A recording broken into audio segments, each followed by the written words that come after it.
Welcome, everyone, to Deep Drinks Podcast, the deepest podcast on the internet, in the universe, for all time, forever and ever, the Alpha and the Omega. This is the show.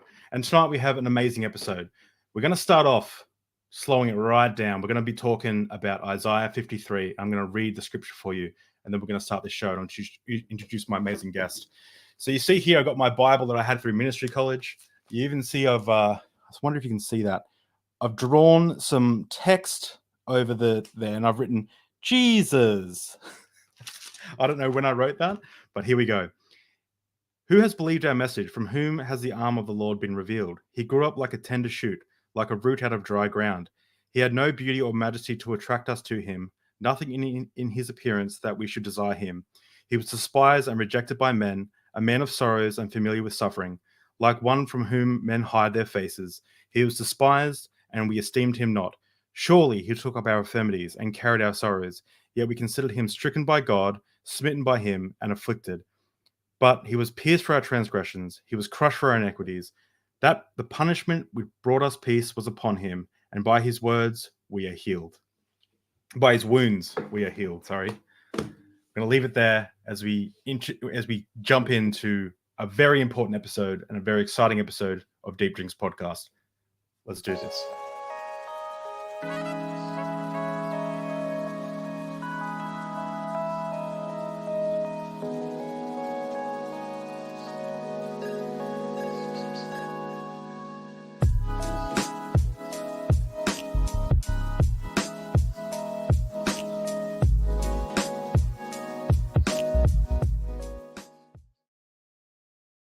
It feels silly to even introduce my guest today because everyone knows Neil. Neil is the GOAT, or is one of the GOATs. He is up there with the people I like the most on YouTube.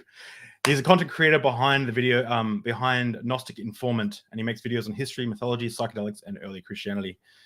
I'm a huge fan of his work, and I'm excited to have him on once again. Gnostic Informant, welcome, Neil. How you doing? Cheers. I love it.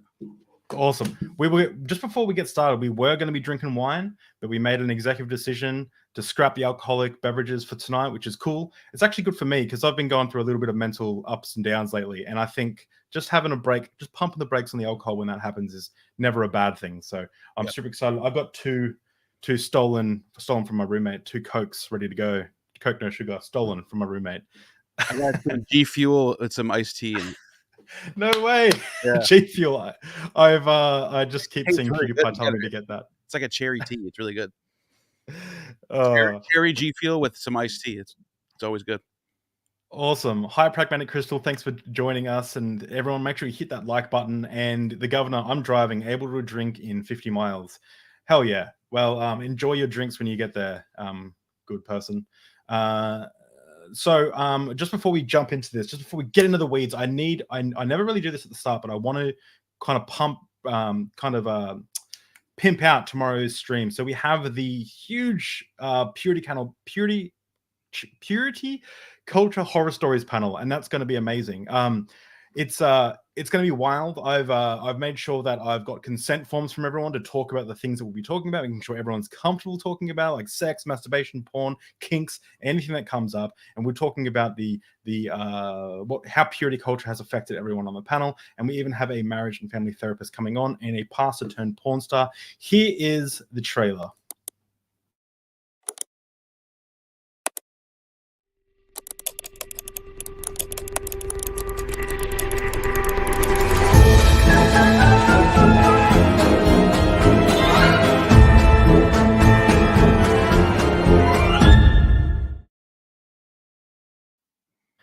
That's awesome. And of course, just to show off the panel, it's gonna play it again, isn't it?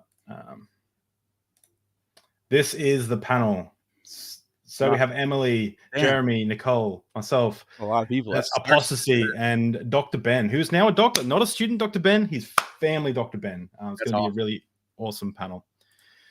But enough about tomorrow's episode. Of course, enough about, I'll just do one last plug. Everyone, go subscribe to Gnostic Informant, of course. Thank you. Absolutely amazing content.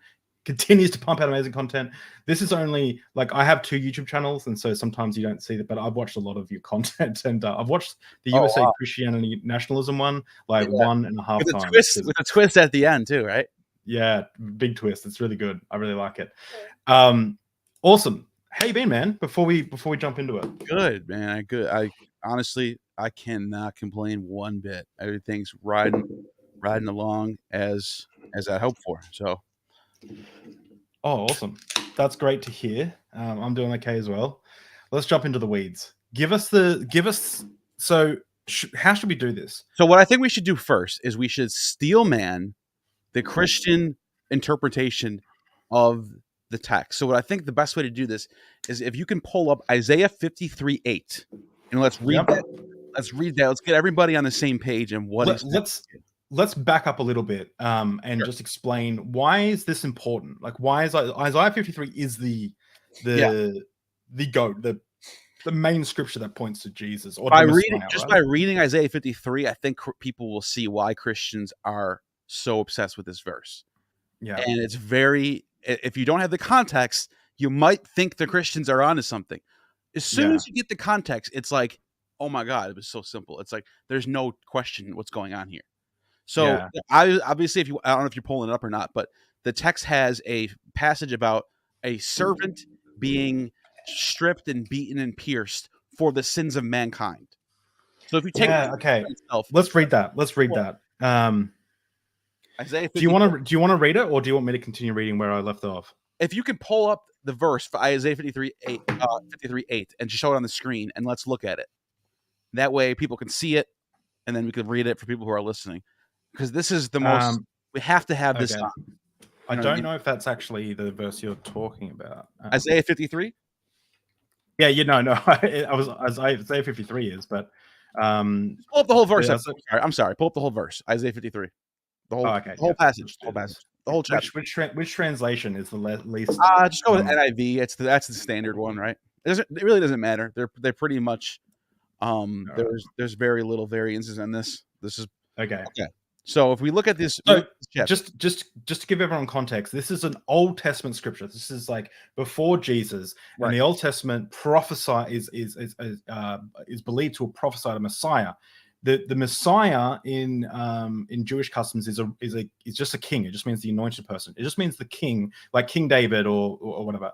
Yeah. Anointed by the high priest, yes. Anointed by the high priest, yeah. And it's just meant to be like a physical ruler. Christianity has kind of spun that to be spiritual. He's the spiritual Messiah. He's come to save. So it's spinning the story of a narrative, and that's essentially why Christians don't accept it. But we're looking now at the Old Testament scripture of Isaiah 53 that is Christians believe has that kind of presupposes or prophesies the coming Messiah as seen by Christians. So just a little bit of context. Yeah.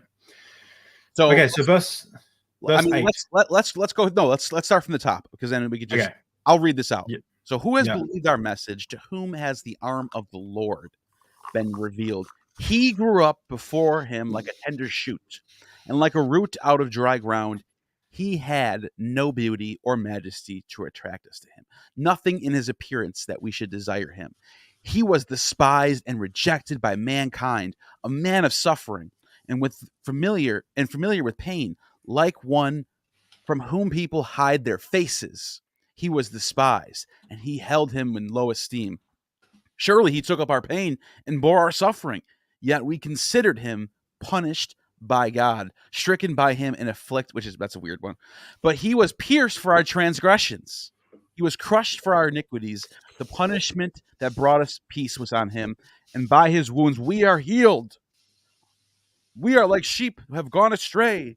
Each of us has turned our own way, and the Lord has laid on him the iniquity of us all. He was oppressed and afflicted, yet he did not open his mouth. He was like a lamb to the slaughter, and he, as a sheep before its shearers, is silent, so he did not open his mouth.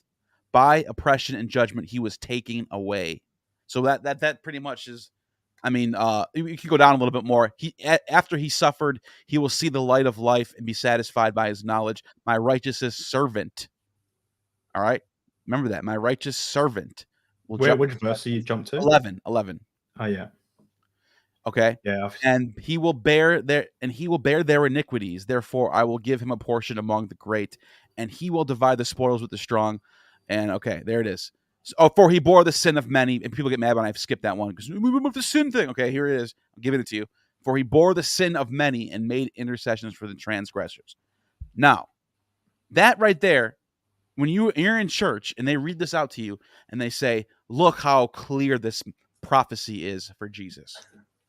And you have to admit off the bat, without knowing any context of what this verse sounds like Jesus, like 100% sounds like Jesus. Oh, that's the crucifixion scene.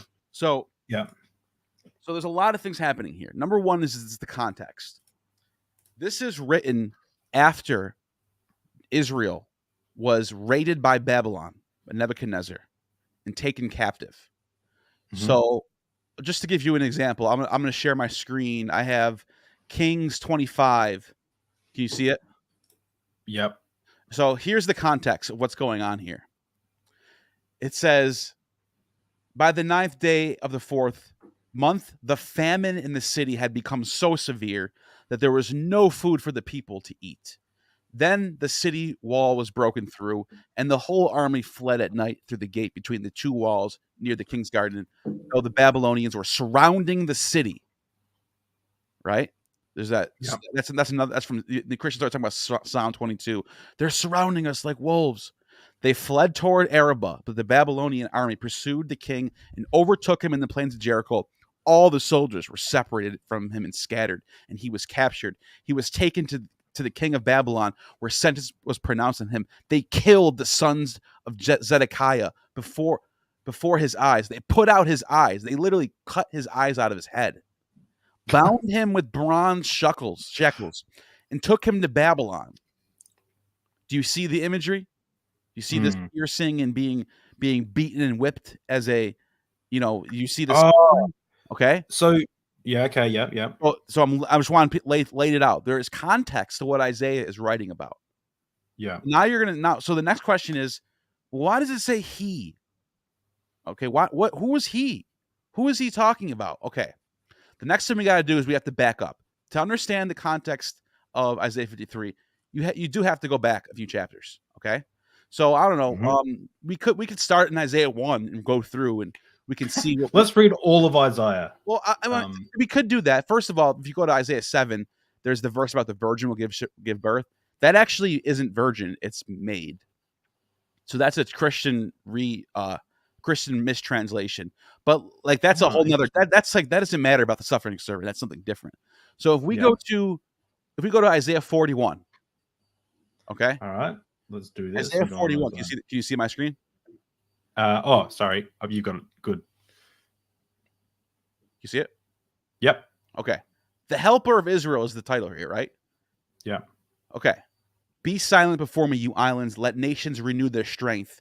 Let them come forth. Let us meet together in the plain of judgment. Who has stirred up one from the east, calling him in righteousness to service?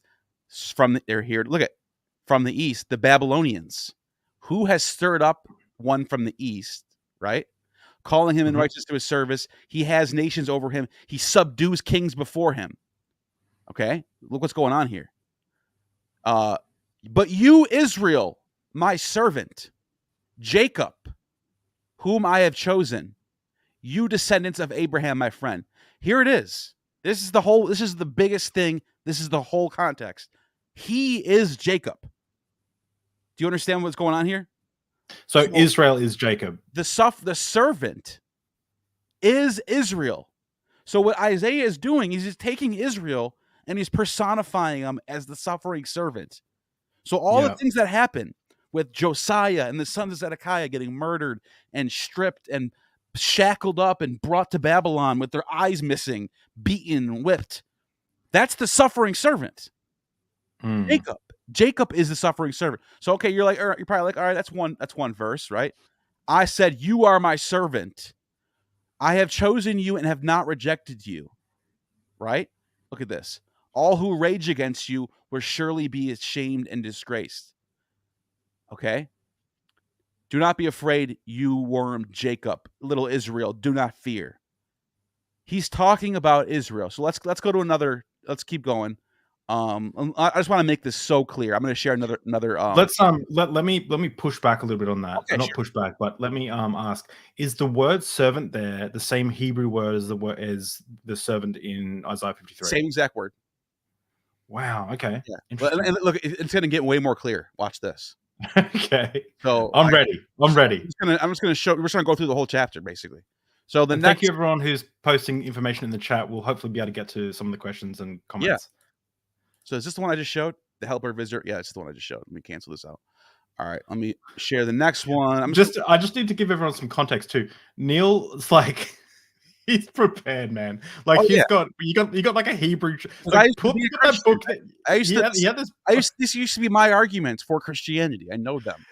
You had a you have like a show that book that you picked. You showed me before the stream. It's like the Hebrew. Oh, I got a Masoretic text. So we're gonna use this, by the way. So I'm gonna get that. This is the Hebrew. I'm gonna get that. This is the Hebrew that in the correct. There's a lot of English mistranslations that you don't get.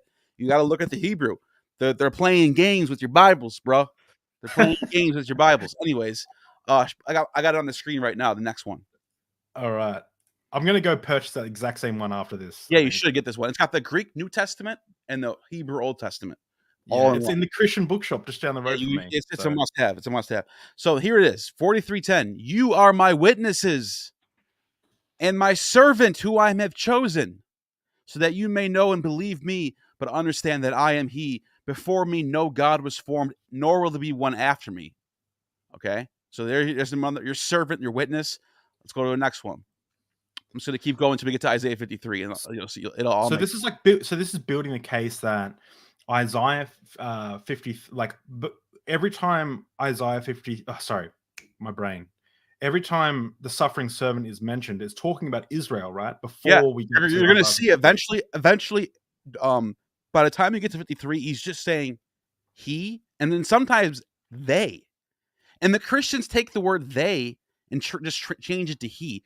But we're getting ahead of myself. Let's wait till we get there. That was the nail in the coffin for me when I found out they're changing the word he or changing the word they to he to make it one person. Yeah. You're messing with it. But we're getting ahead of ourselves. That's later on. So here it is in 44, right? But now listen, Jacob, my servant. It's the same word, by the way. Servant, suffering servant. Yeah. Jacob doesn't say Jesus. Doesn't say Messiah. Doesn't say anything about a Messiah.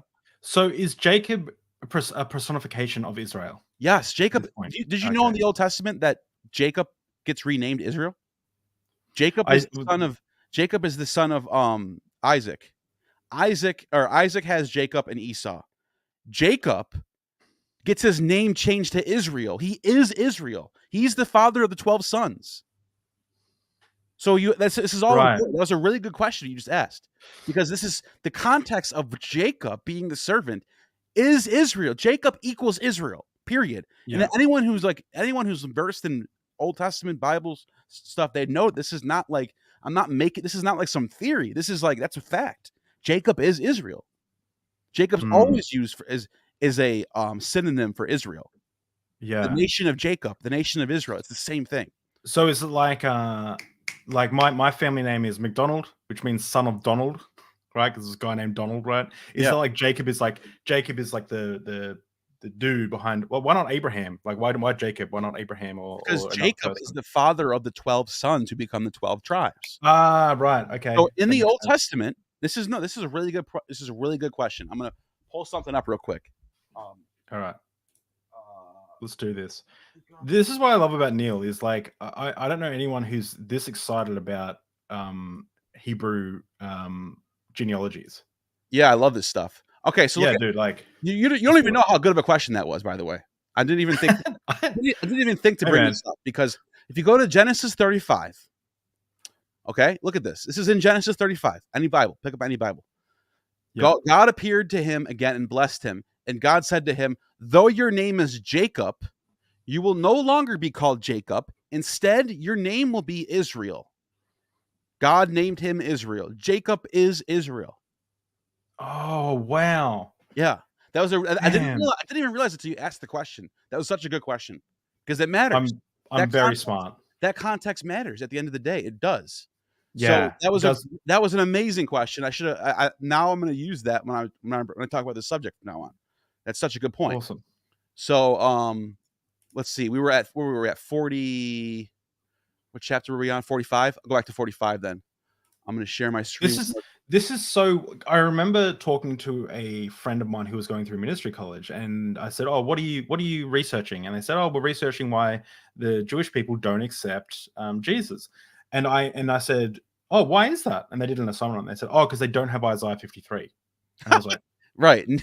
It's funny. And I was like, they actually think this is the verse that end. This is like the verse of all verses. I remember like hearing that, and I was like, "That's interesting." And I went and looked for it, and I was like, "It's right there. Like it's in the Hebrew Bible. Like it's not hidden. It's not, and it's exactly the same." Read the whole chapter and get the context. If you take verses, that's what Christians end up doing. They take verses out of context and apply them to Jesus, and that's you're going to see how we get there. It's very simple. Like that's what they end up doing. Aaliyah and Rachel wives of Israel then. Yeah. Oh, yeah. Those are the mothers of the 12 tribes. Absolutely. It's like picking up any book. Like go to your bookshelf and pick up any book. Turn, like what Isaiah's probably like halfway through the Old Testament. Pick up, go halfway through the book and read a page in that book and try and work out what's going on. Like most of the time, you're going to get the context wrong, and people need to understand the context of Isaiah, which I don't. That's why I have you here. I'm gonna actually go back through and read all of Isaiah to try and get the context a bit better after this. But yeah, it's wild. Let's go to the next one.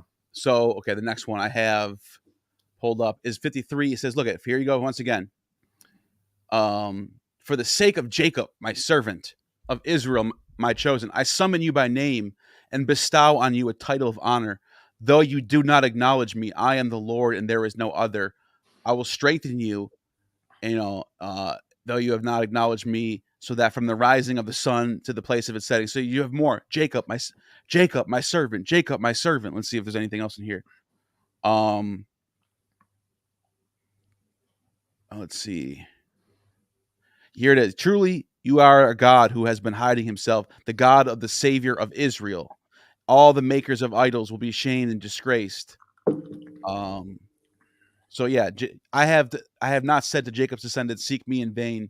And so there's more. I'm just basically showing you. Look at, and there is no God apart from me, a righteous God and Savior, none but me. So. All right, so let's go to the next one. I'm just gonna all I'm doing is I'm kind of skimming through the chat. Yeah. And I'm not trying to set the tone. Yeah. So just quickly, Ashra's Orchard said, get this, D Rachel. Rachel means ewe and Leah means cow eyes, both symbols of the goddess. I didn't even know that. Oh wow, that's interesting. All right, so now we get to let's go to 53 now. Now that we have the context, right? We have the context now, and let's look at it now. We basically went through the whole chapter, and every time servant is being described, it's Jacob. Okay, every time, and now we're in 53, and it says, so it's the servant is Jacob leading up to this, right? But here's where it gets crazy. So let's say all throughout all that you're basically like, but look. It's still talking about somebody, right? He has suffered. He will see the light of life and be satisfied by his knowledge. You're still like, wait, but it could be. Here's the thing where it gets crazy though. If you go to the actual Hebrew in Isaiah 53:8, it's not he, it's they. So the context of Israel as being personified into the servant shows itself in 53 as well. People who try to argue that 53 is some different chapter that should be sheltered and taken by itself and treated differently. If you go to I have the text right here.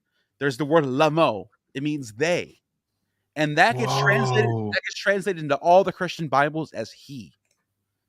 So this is the first time I'm hearing of this. Christians actually change a word to make it more like Jesus.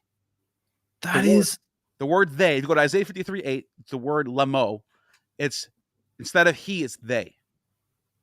Really? Can you show us that? Is there any way to show us that in the original Greek? Like, show us. It's the Hebrew. It's the Hebrew, not the Greek. Hebrew. Sorry, original Hebrew. I can pull it. I have. It's going to be really small and hard to see, but maybe. Oh no! On the tab there's a Hebrew/Greek. Does that actually do anything? Like, if you I don't know. I don't know what's gonna. I don't know how these. I don't know. Let me see. Let's see. He was cut off from the living. Is this? I just don't know if this is the Masoretic text or not. So if it is, then we'll see the word in there. Let's see. Okay. Let's see. Lakha. Okay. Wait, is this the right verse? Okay, Isaiah 53:8. Yeah, this is the right verse. Okay. But he was taken away. Me. Okay. For he was. We can't see it if you clicked on it with a. Am my screen still sharing? Yeah, it's still sharing, but I can't see. We can't see what you're looking at. Okay, hold on. I got to pull it up in here first, and then I'll pull it up on the screen. I'll look it up on the screen because I have it in here. Yeah, there's this. I'm gonna quickly, and this isn't super entertaining for everyone, but I'm gonna quickly look at the. I've got the Hebrew Bible, which is a new translation by Robert. What's his name? By Dr. Robert Alter, who is the Hebrew Bible translator that Francesca Stavrodakopoulou uses in her book. And my Chrome has just crashed because the PDF is huge. But I'm going to try and see if that references they as if he's translated as they or he. I know that a lot of people have issues with it. Let me just see. Isaiah 53:8. Here it is. Okay, so. And I wish I should have got this. I don't, because I only have it here. I don't have it on the. I don't know a good website for the Masoretic text. I just go to this. Yeah, you know what I'm saying. So and he was cut off from the living. So here it is, verse 8. Yeah, it's right. I don't know how I'm gonna show it to you. Can you read Hebrew? Can you read Hebrew? I can't read Hebrew, but and my computer's like freezing trying to open up this. I can show you the Hebrew word on the screen, but I mean, it's you probably can just look it up, honestly. Yeah. So Asher's Orchard said, try pulling it up on Safaria. Sorry. Oh yeah, that's the website for the Hebrew Bible. That's a good, good one. And my computer is just like bugging out trying to open it. Like I am struggling to. Oh, Neil's gone. The arguments. I hit a. I found an issue with his argument, and he just ran away. This is what atheists do, everyone. I want you to see this. That when they don't have a good argument, they just run away. Oh, hey Neil, how you doing? I tried to click on this link, and I was on this thing right here. So let me see. Let me see text. I'm using Safaria. Yeah, cool. And I'm still trying to open this like 42 megabyte PDF, which shouldn't be this hard to open.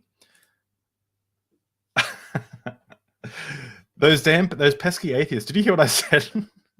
No, what'd you say? I was saying this is what happens when atheists get confronted with when they get asked questions, they run away. Here it is. I got it. Okay. Okay. Let's see.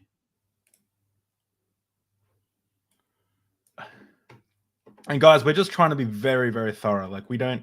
This is no. You know, this is a case that we're trying to build. By the way, this isn't controversial in like Judaism. Like in Judaism, people aren't like, oh my God, this sounds like Jesus, or this sounds like a Messiah. Yeah. Yeah. So in the Robert Alter translation, I've just looked it up. Yeah. He uses the word he. So that's interesting. Yeah, I wonder why they use the word he, but the word lamo is the word that means they. So to them, here it is, to them. It means them. Asher's Orchard said it's also possible that lamo is referring to him, the servant, as representative of people, similar to the concept of king being a figurehead of people. Yeah. Right. So, but like, here's the thing: in the context of the whole chapter, we're going through Isaiah. It's talking about Israel. Then we get to this passage right here. They use the word lamo, which means them. Mm-hmm. You can also say that word can be used for them or he, right? It can be either or. Yeah. But like, let's go with what is the context telling us? You know what I mean? Exactly. Yeah. What was the I forgot what was the oh yeah, so that's another thing. When you go back to 53, I'm going to share my screen, okay? I thought I was sharing my screen. I guess I wasn't. So you didn't just see what I was just looking at? Okay. For the transgression of my people he was punished. He assigned a grave with the wicked and with the rich in his death, though he had not done no violence, nor was any deceit in his mouth. So remember when I brought up the sacking of Israel by the Babylonians? Mm-hmm. That's what Isaiah is writing about. He's writing about Israel being sacked and Israel being the suffering servant. You know what I mean? Yes. So how do so in that case, like if we skip down a little bit to some of like the heavier the Lord was crushed, the Lord will crush him. If you scroll down a little bit. Oh, you're looking at talking. Okay, I thought you were looking at something. Yeah. Yes, it was the Lord's will to crush him and cause him to suffer. And though the Lord makes his life an offering for sin, he will so okay, that's such a good question. Let's go back to Kings, right? Let's go back to what King says. Because this you'll see how it lines up perfectly. But what about the I'm more talking about like what about the scripture, and I should have Look, my own version. I'm answering there. I'm answering that. I'm showing you. Look. Okay. So oh wait, hold on. Is this the one that I was thinking of? I have so many screens up right now. Yeah, so so here it is right here. Surely these things happened to Judah according to the Lord's command, in order to remove his presence because of the sins of Manasseh and all he had done, including the shedding of innocent blood. For he had filled Jerusalem with innocent blood, and the Lord was not willing to forgive. Do you understand? Do you see how that matches up with Isaiah? The people are suffering for the sins of Israel. Yeah. So it's like all you got to do is you just got to bring the context into the discussion, and Isaiah makes perfect sense. Now, with that being said, there are a group of Jews called the Essenes in the first century. And what they do is they take text, they take the Old Testament text, and they reapply them to events that are happening in the world. And so this is if you just Josephus is talks about the different sects of Jews, talks about the Essenes, Pharisees, Sadducees, talks about the other ones are called the Zealots. He writes about these people. When he talks about the Essenes, he says that they're specifically writing new scripture by using the prophets. So, for example, this is a time where there's a Messiah out. It's a messianic time, right? You have Judah ben, what's his name? Judah ben Galilee, Simon of Perea. And these people are all thought to be messiahs in their times. This is all first century. Pretty much all of them are compared to, and so you have this idea of there being a suffering Messiah. Yeah. In this time period. And there are people drawing from Isaiah and putting it onto people of their time period. Jesus is one of those people. So think about this. There's two in the Dead Sea Scrolls. There's two messiahs. There's a fragment called I forgot what it's called. Man, I wish I remember the name. Kip Davis would know. But there's a fragment in the Dead Sea Scrolls. Where are you, Kip? He should be in the chat. And he talks about there being possibly two messiahs, two anointed ones. One of them is the triumphant prince, son of David, of the Davidic line. The other one is supposed to be a suffering servant.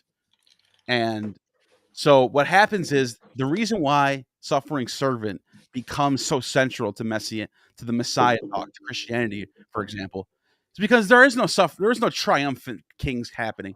There's no one to compare the triumphant Messiah to.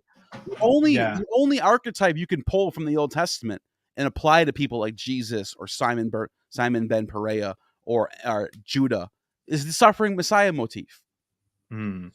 So that's what the reason why I'm saying that is because there is some truth to there being people in the first century writing text and using Old Testament to apply. And you shouldn't be surprised by this. Look at the Christians are doing this. So it's there's a few things I want to quickly mention. One is people need to go watch this episode. It's not getting enough attention. Jesus, a Marxist material understanding. Dr. Robert Miles wrote a book essentially about the material conditions of first century Palestine and talks about, and when you understand that context, you understand the New Testament so much better. So if you're interested in that, go watch that episode. It's not getting enough attention, but it's super important for this conversation and more. Secondly, there are a few scenarios that I wrote down. Right, scenario one. Isaiah 53 originally referred to a Messiah. That's scenario one, and that's what Christians would have you believe. Yeah, we pretty much know that's not the case. There's scenario two, and the reason why we know that there is a Messiah mentioned in Isaiah. It's Cyrus.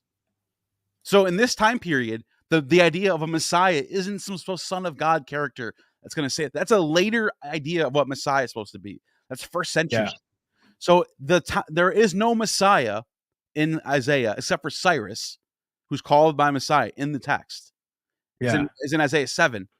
And you would think if this was the Messiah, God would just say, "My Messiah, Israel."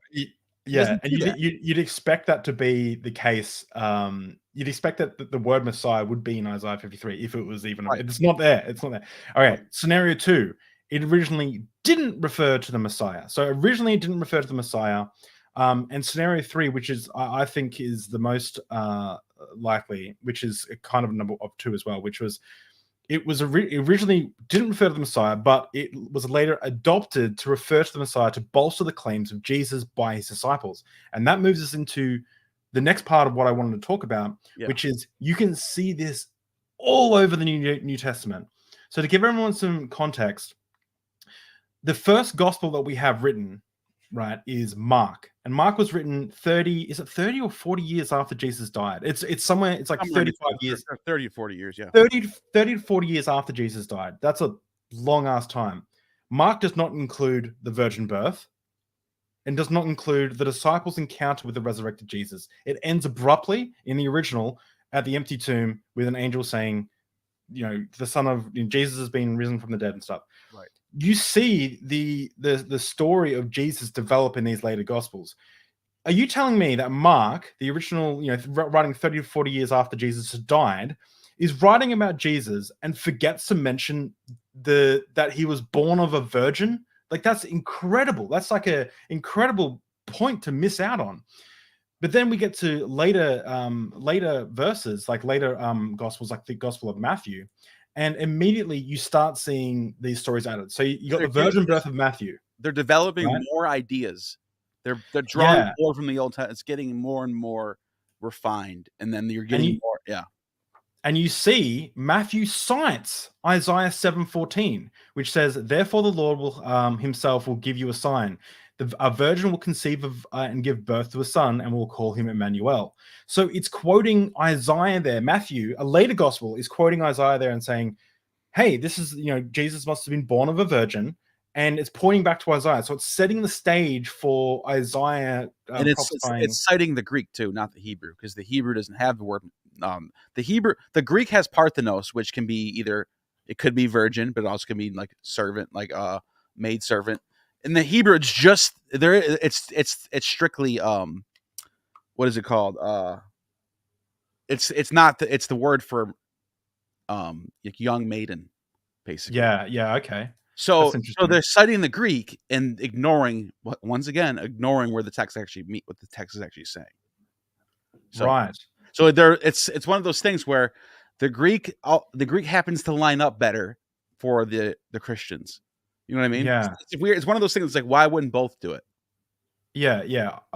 And even in Mark, there are there's a lot, even in our earliest gospel, there's stuff trying to point back to Isaiah. So, you got the Jesus triumphal entrance into Jerusalem, which and the Gospels count Jesus' triumphal entry into Jerusalem on the colt and designated to fulfill the Old Testament messianic prophecy of Zechariah 9:9. Rejoice greatly, daughter of Zion. Shout, daughter of Jerusalem. See, your king comes to you, righteous and victorious, lowly and riding on a donkey, on a colt, and the foal of a donkey. There was this one episode of the Atheist Experience back when I loved the Atheist Experience back when like Jen was on, Tracy, Matt Dillahunty, like they were all like the main crew there. Don, a few of those guys. I loved it back then. And something that Tracy brought up, which was so badass. Someone called up and just said, how can you deny Jesus when he's prophesied so clearly in the Old Testament, right? And then she just said, did the writers of the New Testament have access to the Old Testament? And the person was like, oh, fuck. Like, we didn't say that, but like that. Oh, that's such it's like, it's so silly. And I just had a conversation with my friend who's a Catholic about this. And I go, and I kept saying to him, if it's so clear, why doesn't it just say the word Jesus or say the Messiah or say the crucified one or say something? All the details are missing to the point where how do you not realize you're drawing from this text and applying it to later stories? And this happens all the time, not just in the Bible. This happens all over the Greek world, all over the place. Odysseus is the new, the Aeneas is the new Odysseus, and they apply all this stuff Odysseus did to Aeneas and the Aeneid. So this type of writing is so common. You take shit from the old world and redo it. You see this in film today. You know what I'm saying? I do get that. My boy, my mate, it's so like people think this is like such a miracle when it's like the more obvious, the more likely scenario is right there. Yeah. There's I want to quickly just as you said there, how the Gospels imitate like those things. We have a Pentecostal Christian coming on soon, and it seems to be that the apologists are getting worried about this idea. You talked about it, Derek talked about it, Dennis Miller's wrote about it in his book. I did a video on it, how the Greek stories are kind of very similar to what we find in the New Testament. Yeah. Anyway, and so we see this here. Testify, he's coming on soon. Are the gospel imitations of Greek epics the epic failure of the Homeric influence theory? So that's live in 45 hours. So that's going to be a good one. I'll be able to watch that and I want to make a point real quick though about something in Isaiah that I just don't want to forget my thought because it was this was important. Is that shit? I just had it. Fuck, I forgot now. Oh my! It was something about I'll think of it in a second. Actually, wait, what were we just saying before that? Before the epics part. I think we were talking. Yeah, I think that's what it was. Something about the virgin birth. There was. Jesus I remember now. Okay, thank God. This is so important too. Another thing that we don't think about or talk about is that we look at the Gospels and the story of Jesus and his suffering and being pierced and all this stuff, and we assume that's all legit, as if they're not drawing that from Isaiah in the first place. Such a stoner moment. It is. I do have a little bit of going on here, but it's yeah. No, but think about this for a second.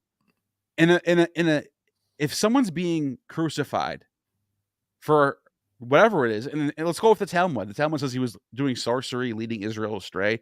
He's probably some heretic troublemaker that didn't like the fair. He was bumping heads with the status quo.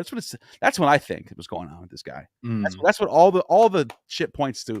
This guy was going against the grain, didn't like the Pharisees, didn't like the law, didn't like he was probably a troublemaker, dabbling into maybe some heresy shit, right?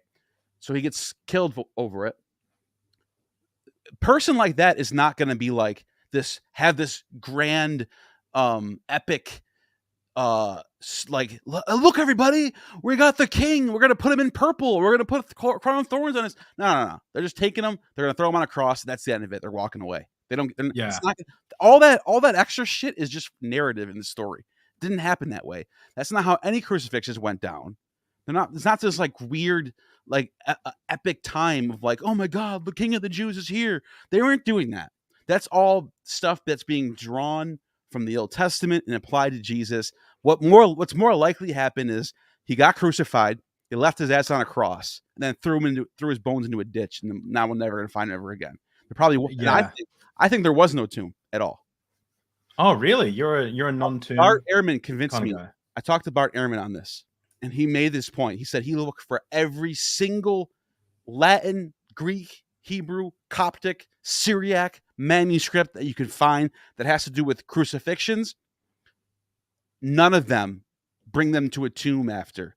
This is the likelihood that some guy named Joseph of Arimathea, the likelihood some guy just going to walk up and say, hey, that guy you just crucified, I want to take him down and put him in a tomb. Let me do it. Well, yeah, that wasn't. Dude, it's not going to happen. Yeah. It didn't happen that it's way. A miracle. But the thing is too is it's a miracle. And something that Bart brings up is having a proper burial in the ancient world was huge. That was like part of like your goals in life is to be buried properly and remembered properly. And the punishment of crucifixion was secondarily the torture and the dying part. The first part, the main part of why crucifixion was horrible is you didn't get a proper burial. You were up there on the cross, you got crucified, you got mocked, and all those things. You perished on the cross, and you stayed up there for a long time. And then your body, when it was decomposed enough, was taken off the cross, which would have been a horrible job, and thrown into a pit.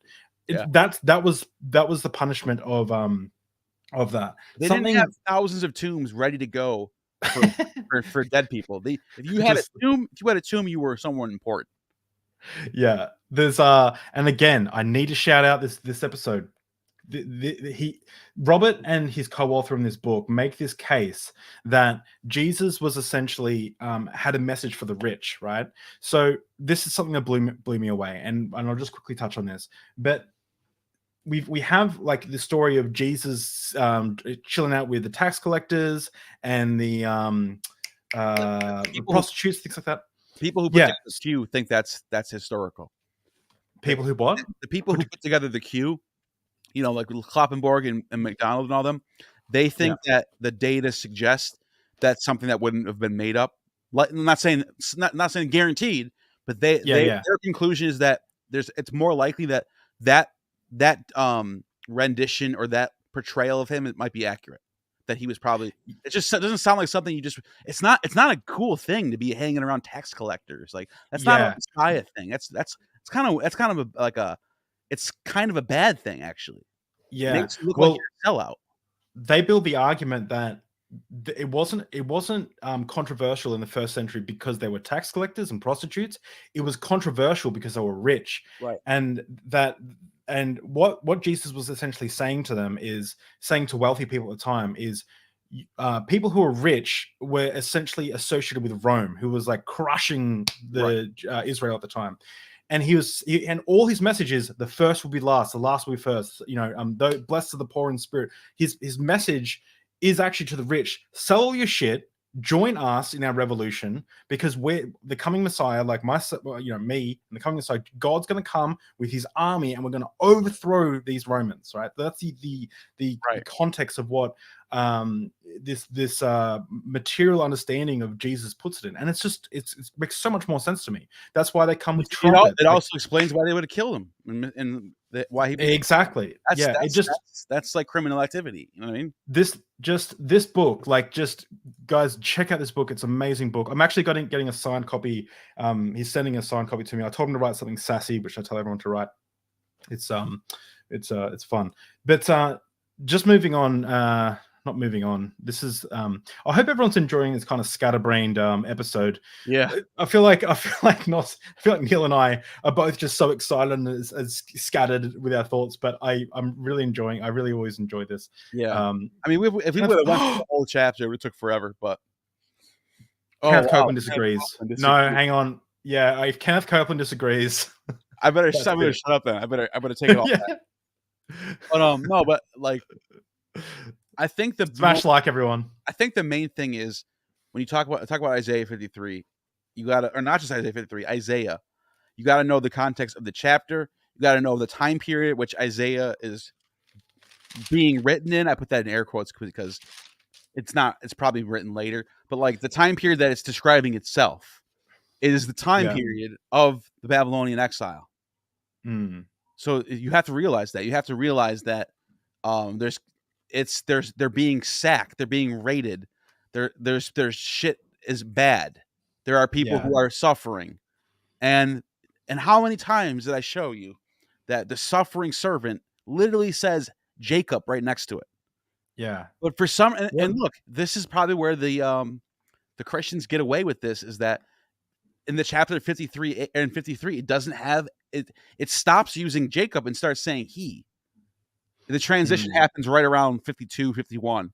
He starts going. He says it so. He's saying it so much. My servant Jacob, that he starts just saying he after a while. Yeah. And check this out. I forgot to mention this actually. It actually switches up and turns into she. And where's the Christians at for this one? Because I forgot this. Let me show you my screen. In the next chapter, in 54. So the Messiah was trans, is what you're saying. So just to piss everyone. I guess it could be. You could say that. Of future glory of Zion, right? Sing, barren woman, you who have never bore a child, burst. And this is the next chapter after 53. You were never in labor, because more are the children of the desolate woman than of her who has a husband. Enlarge your place of your. So it's not just he, it's also she, which is like you. And that's another thing. This is how you know it's the nation of Israel, because he's switching up the pronouns now. You know what I mean? Isaiah's being poetic about this. He's personifying Israel as the servant. See what I'm saying? Yeah. Yeah. Did I say that? Did that make sense the way I said that, or no? Yeah. So is Isaiah, like, in general, like, what is Isaiah's like main deal? Like, what is its like? I only know Isaiah 53. What is, like, I've read Isaiah a long time ago, but what is it? But Isaiah is one of the prophets who is writing during the time of Hezekiah. He's the one who called out. He's the one who called out the she-bears to eat the children, right? No, that's Elijah. Oh, Elijah, right? Yeah, this is before that. This is way before that. This is right before Israel gets sacked. He's writing about that. So he's writing about the horrors that are happening around him. Israel is being taken over. He's right, and that's what he's writing about. By the Babylonians. And by the way, prophecy in this time period is very similar to like Greek tragedy, where you write. So you're writing about events that are happening in the future, but you're really writing it after the fact.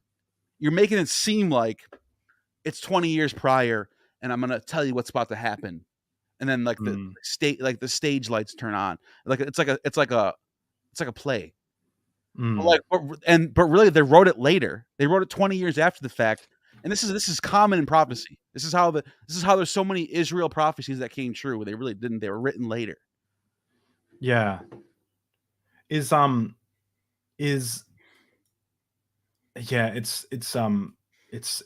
wild to me that I went through ministry college and I never really learned this. Like, I learned a very Christian. Yeah, you'll get the sometimes the Christians will admit the virgin thing. They'll say, yeah, the Hebrew says whatever it says, the other word or whatever the word is. They'll sometimes they'll admit that, but they'll sit there and say, oh, and let me add this too. This is important. Yeah.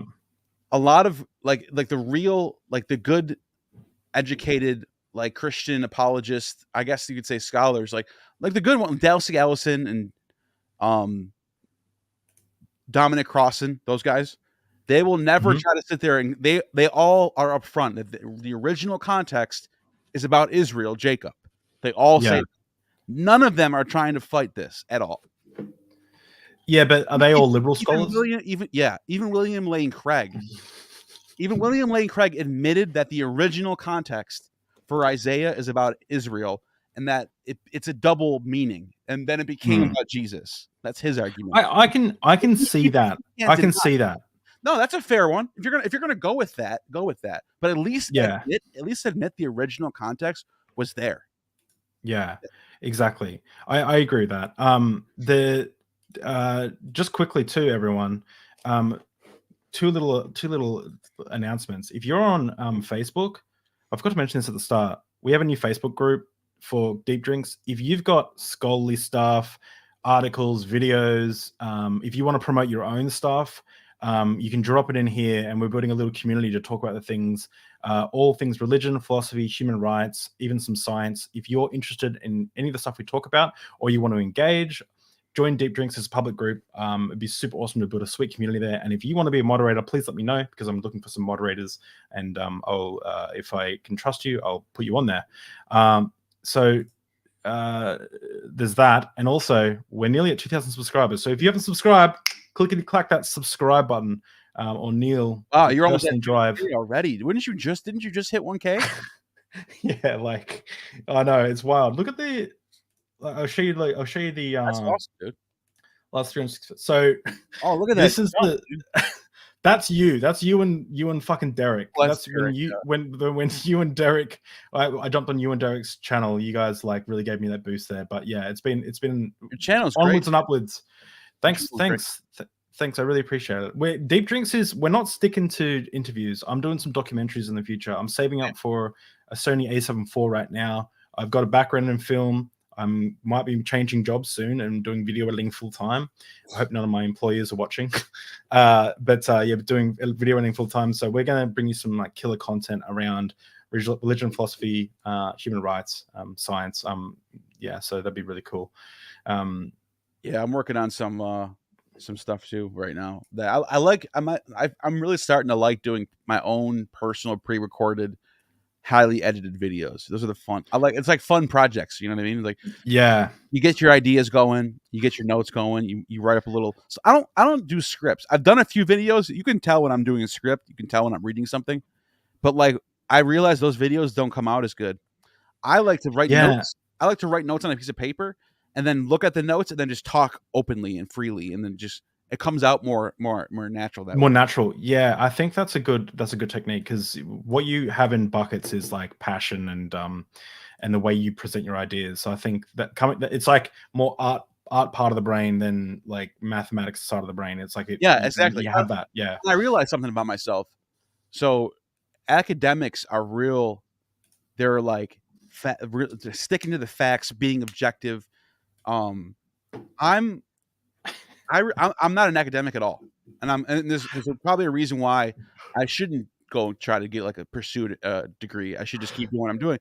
And the reason why is I'm more of a William Durant. You know who William Durant is? Let me just look him up. I know the name. Historian from the early 20th century.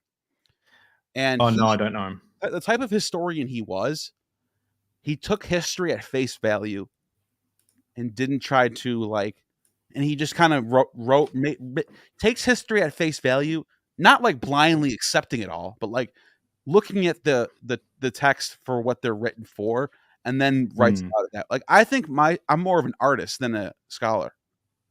Like, my videos are like, I'm putting out like art. I'm not even doing like an academic. Yeah. Like that's kind of what I'm kind of cool with that. Yeah, it's fun. It's funner to be able to sit on the sidelines without a horse in the race, and being able to kind of make judgments and like talk to the experts who do these things, and kind of throw questions at them, and like, pump up their ideas. I'm totally with you there. Part of me like wants to like get better at like do scholarly stuff, but I'm like, I know as soon as I start, I'll lose all interest in it. Like, I'll be like, I got my Greek cards right here. Like, nice. I am pursuing an education in the sense of like, I am trying to learn the languages. I am trying to read the text. I am trying to know my geography, my times, I know, like I have a basic jack of trades understanding of things. You know what I mean? Yeah. But that's a PhD is a specialist in something, and you can't betray you can't betray like your PhD by like coming up with like fringe theories that have no weight behind them, right? Like of course you can publish them, but that's why a lot of PhDs they're not comfortable talking about subjects that, even if they know a lot about it, they still don't really talk about it, because I know Dr. Josh drives me insane when he does that. A lot of them, and he's it's great, but amazingly does that. The reason why they're like that is because they know so much in one thing that they realize that other subjects, there are other people who know that much in that subject. So they know that if they start talking about other subjects, they're gonna look like they don't want to put themselves out there. It's like, so it's a weird understanding. It's like, it's a very high self-awareness where it's like, I almost don't even want to be like that. I'd rather just I'd rather just be loose with it and be wrong here and there. Who cares? You know? Someone's going to clip that and be like, "Oh, look, Neil is." I don't. Someone's going to clip it, bitches. So I work for a surveying and town planning firm, right? And surveyors are they're kind of the wizards of the urban. They walk around with urban city. They walk around with funny hats and poles, and no one really knows what they're doing, but they're on the side of the road doing stuff. Like surveyors, right? And you think like, surveyors, it's a pretty simple job. You get a laser that tells you what to do. So it is so complicated. And the more and more I learned about surveying, in like, bearings and distances and like getting your angles right, and like the more I realized like how much was involved there, the more I had respect for almost every field. I stopped being a conspiracy theorist in regards to like a lot of things. When someone tries to explain to me something about vaccines and they don't have any academic background about vaccines, I like laugh in their face. Like it is surveying. A laser tells you where to put a nail in the concrete so you can build a pillar or a boundary of a property is complicated. What about microbiology? Like, damn, dude, like things are immunizations and all that stuff, like in science. At some point you have to just trust the experts in these fields. You have to. There are people who like, will spend their whole life and write like a dissertation on like the type of like wings of a beetle, and they'll write like textbooks on like they are the top of the line in the world at that one subject. On the wings of this special topic, like of a type of beetle. Like, it's just, there is so much knowledge out there, and to think you can just like waltz around and get it all right. That's why I always try and point to consensus scholarship with everything. I do want to move back into the biblical discussions in the last half hour, but I wanted to kind of talk a little bit more about what I was saying before about how the gospel writers seem to be adding more and more as time went on, especially in regards to Isaiah 53. So I want to read out Mark 16. Sure. So this is just after Jesus was crucified, Jesus died, and then Mark 16 verse 1 says, "When the Sabbath was over, Mary Magdalene, Mary the mother of James, and Salome brought spices so they might go and anoint Jesus's body." So this is assuming that there is a tomb, right, and which you don't subscribe to, but we can talk about this. "Very early on the first day of the week, just after sunrise, they were on their way to the tomb, and they asked each other, 'Who will roll away the stone from the entrance of the tomb?' But when they looked up, they saw that the stone, which was very large, had been rolled away. At the entrance of the tomb, they saw a young man dressed in white robes." So it's funny how it says man there. Anyway, "sitting on the right side, and they were alarmed. 'Don't be alarmed,' he said. 'You're looking for Jesus of the Nazarene, who was crucified. He has risen. He is not here. See the place where they laid him. But go, tell the disciples and Peter, he is going ahead of you into Galilee. There you will see him, just as they told you." Just as he told you. Trembling and bewildered, the women went out and fled from the tomb, and they said nothing to anybody because they were afraid. Full stop. End. That's the end of the original Mark 16, and it says Kelsey's pointed that out too. He's like, that's what we're supposed to work with. And who's Kelsey's a pagan writer, writer from the 2nd century. And he's like, you expect me to just drop everything and follow this guy because of that? That's the story you're giving me? Like, it's kind of funny. So, what does it take, like 15 years later before another gospel is written that gives you more information than that? 15 years. Something like that. 10, 15. So, there is more to the verse, but it says the most reliable early manuscripts and other ancient witnesses do not have Mark 16:9-20. And I've heard a lot of writers say, look, the reason it was added is because a scribe would have come along and said, you can't just end the story there. And then it was later accounts where they had the stories of Matthew, Luke, and John. So what do you make of that? Like, in regards to, like, you can clearly see how the original, Mark didn't have the disciples encounter with the resurrected Jesus. It didn't have Jesus descending into the clouds.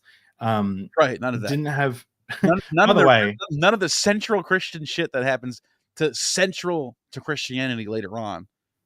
Like the stuff that you have to believe to be a Christian, post-Nicene Creed, right? All that stuff.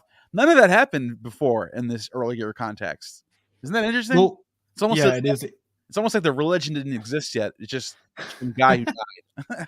Well, also, it's super. Back when I was an inheritist, right? Like, I believe the Bible was the inherent perfect word of God. Well, when I was questioning it, I should say. But I still I didn't think it was possible to believe in God without believing the Bible was inheritance. But I was questioning. Well, it was perfect, but I was questioning things. I thought about it. Like, I was like, okay, we can't add and we can't subtract from the Bible. We just have to take the Bible at what face value. Okay, it says Jesus lifted up and went into the clouds, like off to heaven, right? So that must mean, it seems to apply that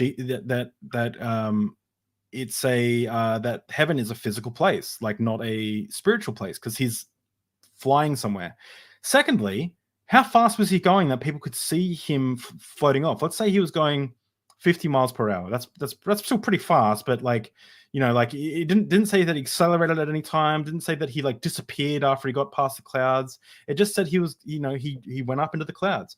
If that's the case, he's still going. Like, he's not at heaven yet. We can see 13.8 billion light years away, right? Right. If you technically, he's not at heaven yet. He's not coming back because he hasn't even gotten to heaven yet. Unless you add the fact in that he disappeared after he got through the clouds and went to heaven, in which case, why did he need to rise anyway? Why wouldn't he just disappear on Earth?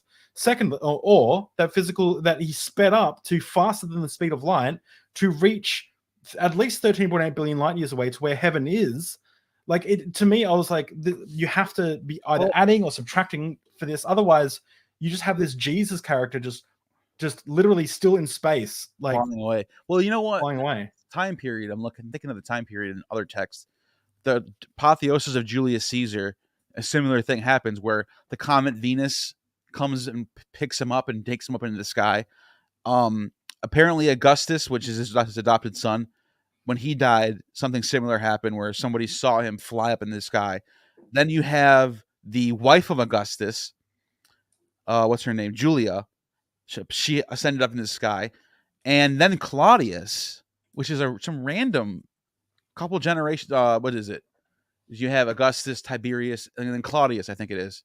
Tiberius, Caligula, Claudius. Claudius is right before Nero. Okay.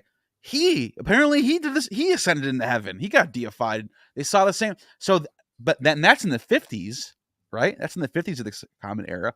So what I'm guessing is, this is a common trope of people who are deified. So instead of descending down into Hades because all the sins are weighing you down, you are floating up into heaven like the gods are. So I think what happened with Jesus is it's just following the common trope of the time period. For people to float up into heaven, that means you're a god. That means you're deified, which is a popular thing in Greco-Roman mythology. Not so in Judaism, though. But But let's not put a border around Israel as like their religion separate. There are influences going back and forth, so it's not surprising to me that Christians are doing that.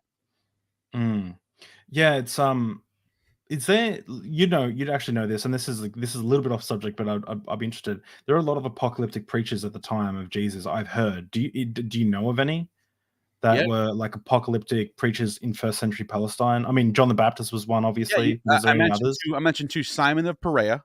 I think he was crucified. And Judas of Galilee I think he was thrown off some fucking rock or something. They're all killed. You have Honi the circle jar. You have didn't he perform miracles? They all did. All these people are miracle working messiahs. There's so many. There's probably 12 to 20 of them at the time, all over the place. Wow. You have one named Jesus in the book of in Josephus, and he was predicting stuff left and right. He was a prophet. He torturing him, and then he goes, "Woe to me!" And then as soon as he said "Woe to me," a rock came and fell on him, and he died. He pricked his own death. Wait, I thought that the Jesus that Josephus was talking about was like there's a bunch of Jesuses in there. Probably, oh, really? Yeah, there's probably two different ones. There's a Jesus in Josephus's Jewish war, and while Titus is sacking the temple, he's walking around going, "Woe to Israel! Woe to you! Woe to me!" And then all of a sudden he dies. It's this random character that his name's Jesus. But it shows you the time period. There's walking miracle workers. Hanina Ben-Dosa was healing people. He was living in the wilderness. Supposedly they thought he was the Messiah. They were attributing in the Talmud. It's got Isaiah verses attributed to him, not Jesus, but to him. It just shows you like this is like a common thing at the time period. This is not like some out of the ordinary thing that like it's not crazy to think this would happen. You know what I'm saying? So, okay. So maybe as we round out this interview, let's steelman the best case we can, knowing the information that we have. Let's pretend that we're apologists. Okay. Deep Jesus Dave and Gnostics are false. Christ is savior informant. Yeah.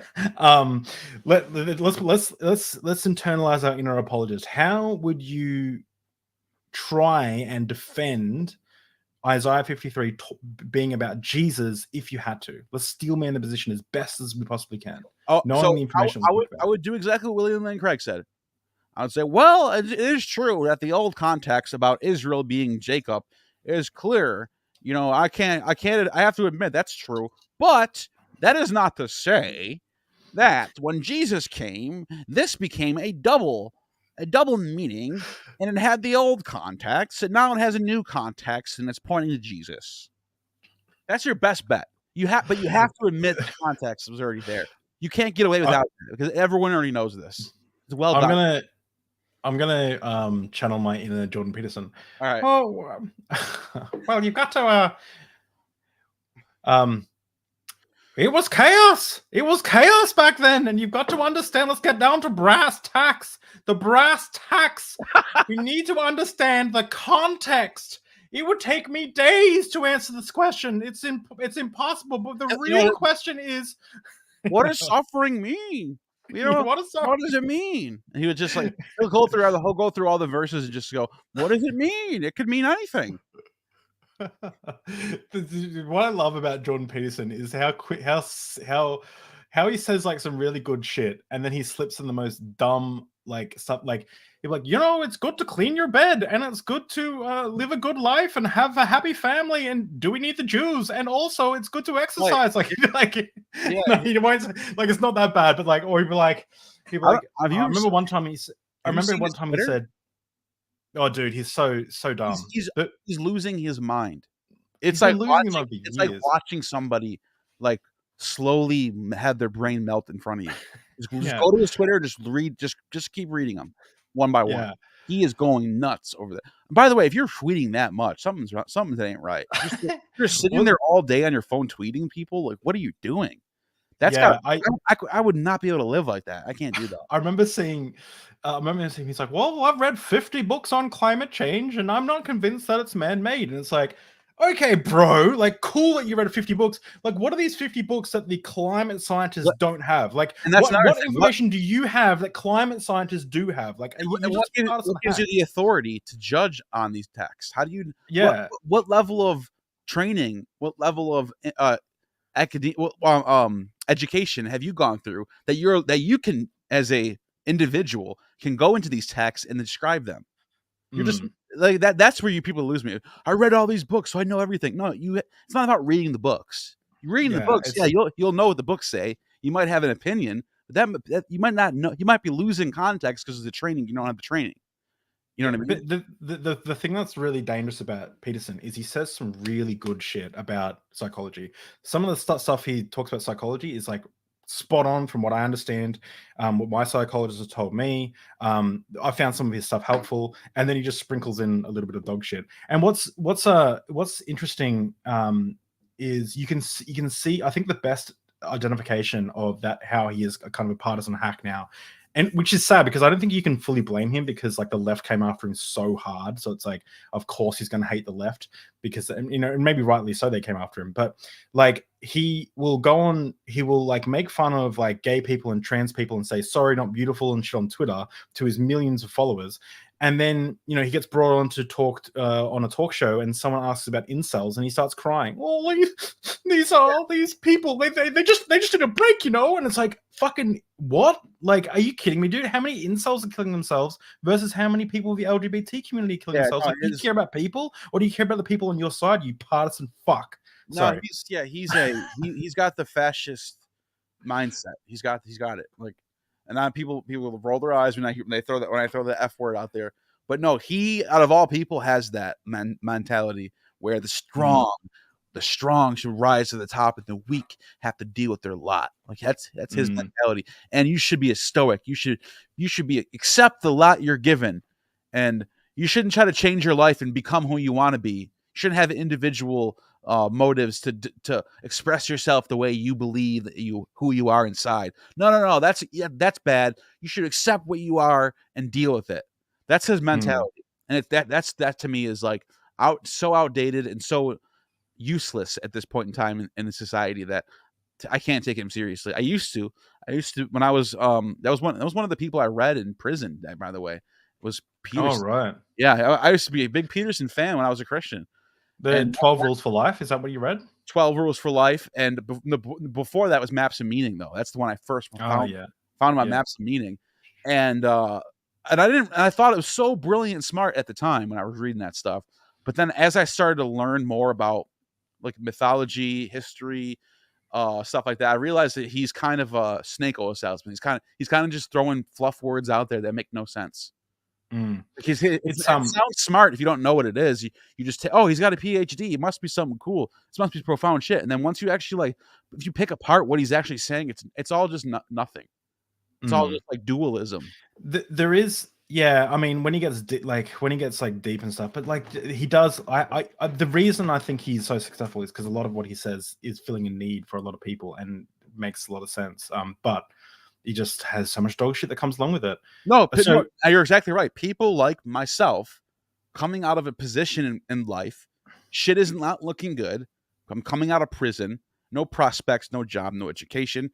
And then someone like Jordan Peterson is, you need a break, and you need just to clean your room, and the world is your oyster. You should be, that is, of course, I love that message. I was so attracted to that message in the beginning. That was, but I was also very selfish for me to be like that. You understand what I'm saying? Yeah. Very selfish. Yeah. He's attracted to self-centered people that are in the ditches of the rock bottom. That's who he's, and it's no different than Christianity itself. That speaks to you when you're on your rock bottom. Christianity speaks to you. No, I think he makes Christianity palatable too. Like, I think what he does is this is why he went out and answered the question, do you believe in God? He's like, what do you mean by do? What do you mean by believe? What do you mean by God? Like, we have to really not this. No, I'm just asking the question, do you believe in God? This is why he won't answer that question, because he's changed the perspective of God, and he's made it a lot more palatable for people who are too scared to kind of actually question the idea if there is a God. We have some amazing super chats and some great questions. So just to wrap up that whole thing on Jordan Peterson, without joking around, I would say that if I was trying to defend this, I would need to look a lot more into there are ways to defend it. Apologetics can get around anything. You can find anything you can make anything work if you try hard enough. D said before, Occam's razor, like, is it the best like, is it the most reasonable conclusion? No, I don't think so. But also that doesn't matter though, because like I could then point to, well, how do you deny the resurrection? How do you deny Jesus? How do you deny all the things that he did? There must be something to it. So that actually bolsters the claims of the Old Testament that he is the Messiah because of the stuff that he did on this earth. But we approach this problem from its original context, not looking back through the eyes of through the lens of Christianity. Let me just get through some of these amazing super chats and questions. D, who I am the biggest fan of D. Why don't we take the scripture at what it actually says? What evidence do we have that supports that people lived in riddles back then? Well, that's a good question. To take the scripture for what it actually says. Let's go to the context. Who's Isaiah? What time is he living in? What's happening in Israel at the time? Oh, they're being conquered and they're suffering and shit's bad. Oh, now it makes sense. Now the text makes sense. But do you actually think that in this ancient world, 500 years before Jesus, they're going to write riddles for a guy that they're never going to see 500 years from now? What's more likely? You know what I mean? So yeah, great question. What about there's something I've got to ask. What about like when it says, "By his stripes we are healed"? He was crushed for our iniquities, and by his stripes we are healed. What does that mean? I have no idea what that means. By his straps we are healed. I don't know. It's Isaiah 53. It's like what we're talking about. By his wounds we are healed. So what does that mean? In its context? Yeah, in the context of like it being Israel. It's describing the scene of them being taken captive and being chained and being taken to Babylon as a bunch of people who just got their eyes gouged out. You know what I mean? So it's like, but how is that healing? Like because if you actually look at like some of the Psalms that write about this, he's saying that this is like that Israel will be desolate for 40 years, but then Israel will rise again and be healed. All that it's all that stuff's in there. Like, so it's like it's all supposed to be planned. It's God. He's just teaching you a lesson, and then everyone will be healed.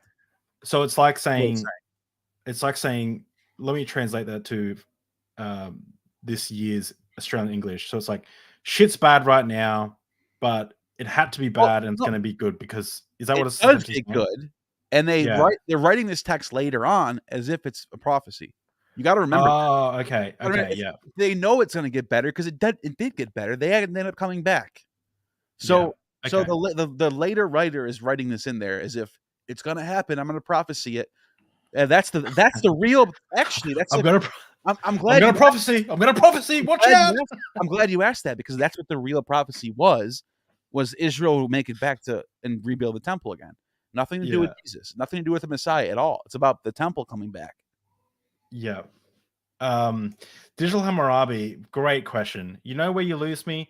When you try to establish the necessary grounding of ultimate preconditions to instantiate formations of impossible possibilities of substance. Stupid atheist. Yeah.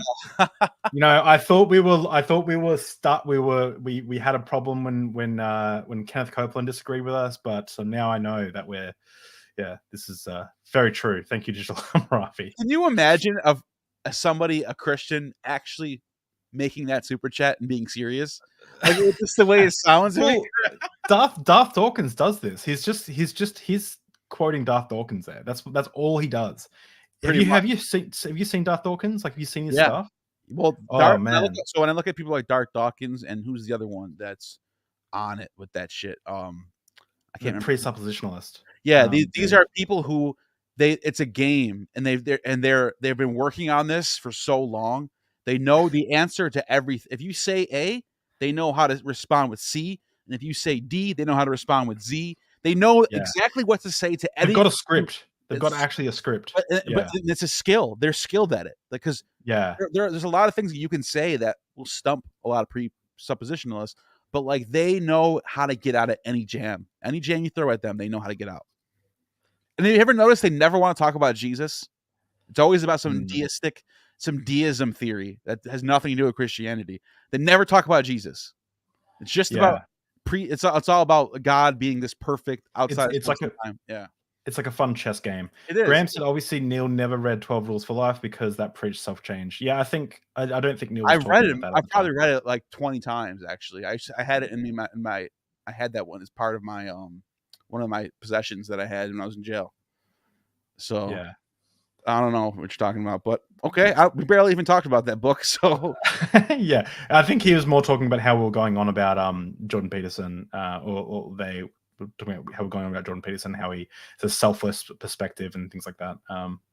But we're talking more about the context of like how he's 12. Like I said, 12 Rules for Life. Like 90% of it is good shit, I think. But it's just that he's become a partisan hack. A lot of it is layered in this.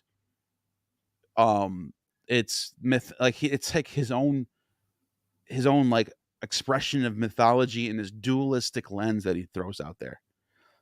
I don't have the book in front of me, but I can show you examples where he does this, where he takes everything and turns it into this black and white, male and female, but good and versus bad thing. And it's very, to me, I used to love it when I was first reading it. I thought it was so brilliant. But then as I started to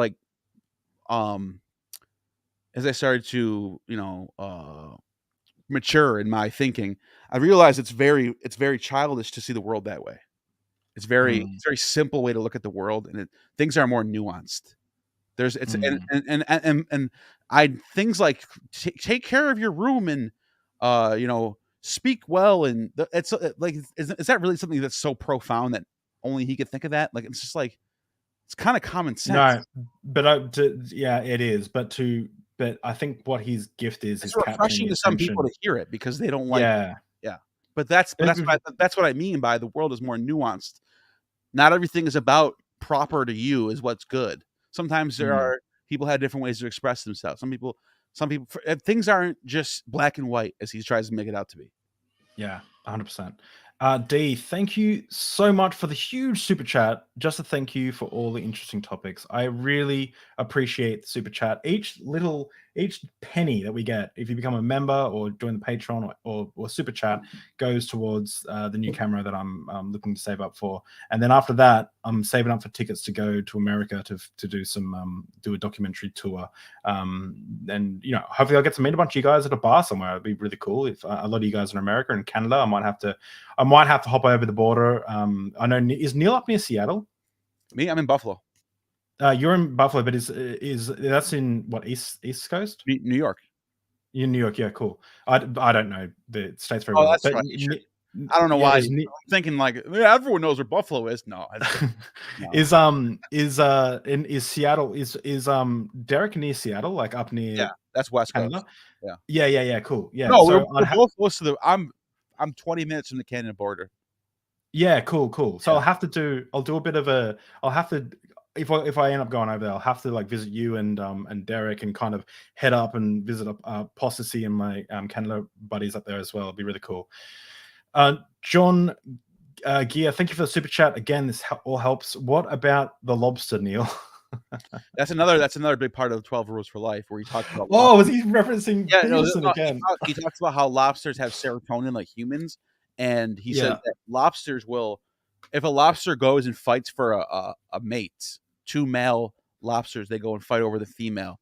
The winner of that fight will live the rest of their lives in like perfect happy conditions, and like they'll be really successful. The loser will go into depression and kill themselves or something.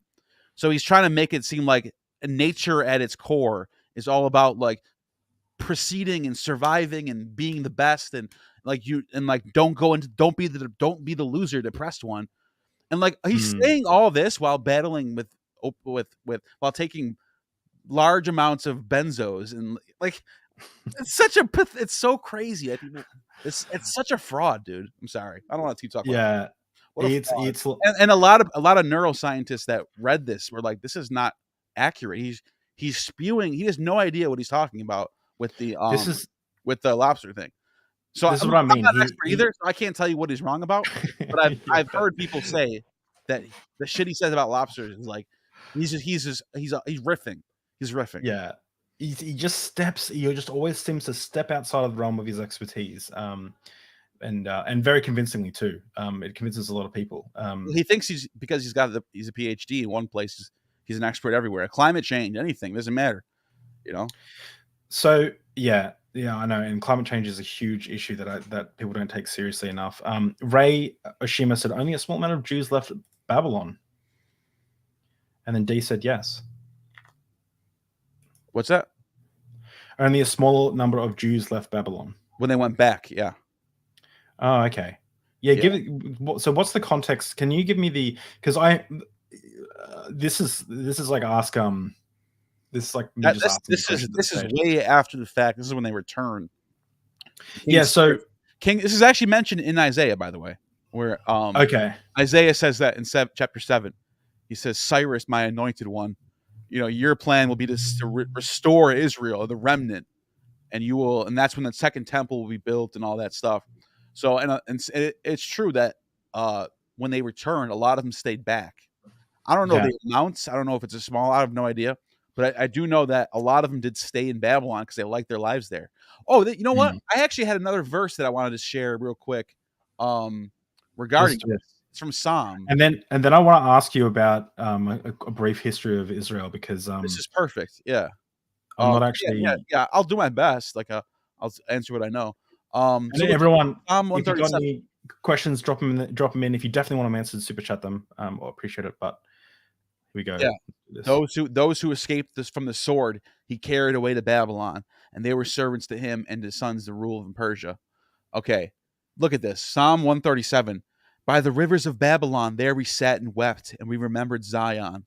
Up the willows in the midst of it, we hung our harps for our captors to see. This is a tragedy. You know what I mean? Like, they're looking back at what happened and saying this was horrible. So this is where you get all this. This is how you understand the suffering servant motif. It's all here. But yeah, so what happened is, here it is right here. Ezra talks about it. In the first year of King Cyrus king of Babylon, King Cyrus issued a decree to rebuild this house of God, as the gold and silver utensils to which Nebuchadnezzar had taken from the temple in Jerusalem. So everything's all good now. All the stuff they lost is being brought back. But from what people say, it's true that a lot of them stayed in Babylon and just stayed living out there as people out there, Okay, so, and this might be a question for Digital Hammurabi, who's in chat, but he likes to usually just jump in, abuse all atheists, and then just leave and walk out of there. Yeah, but because he's not here, he's probably cringing at some of the shit I'm saying, because and because Kip had something better to do than to join Deep Drinks again.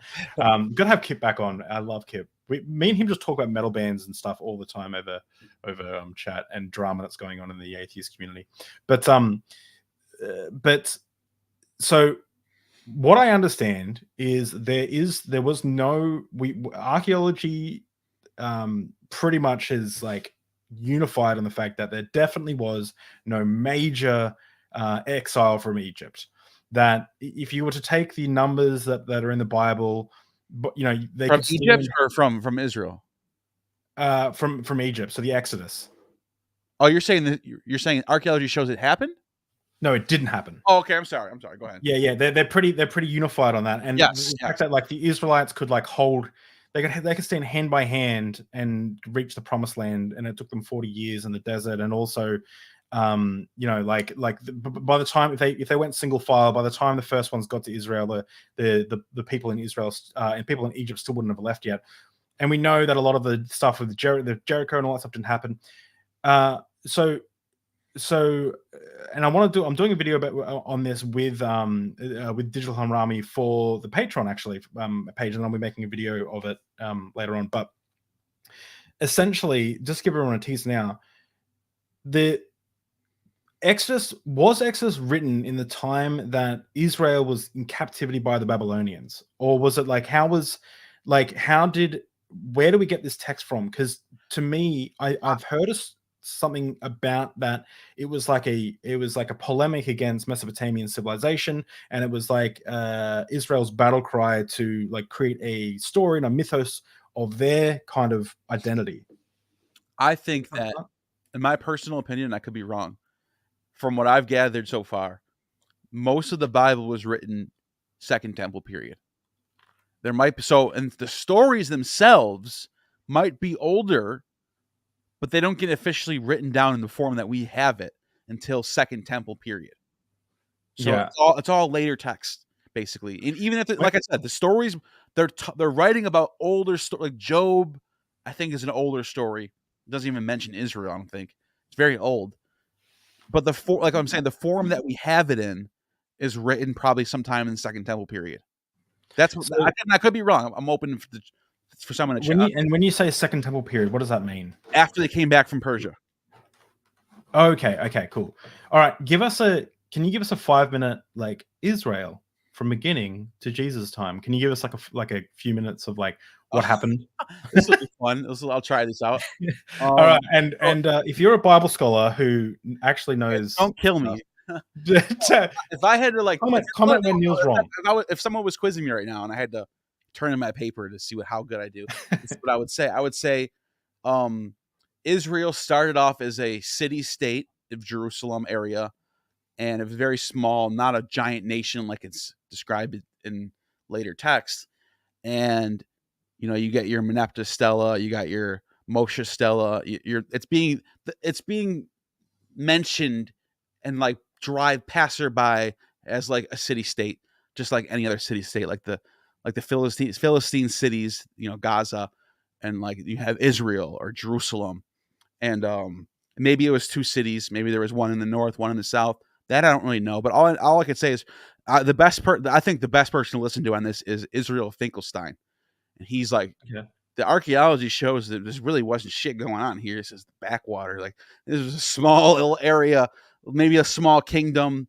And then like it's probably becomes like the Bible starts getting more accurate after Solomon.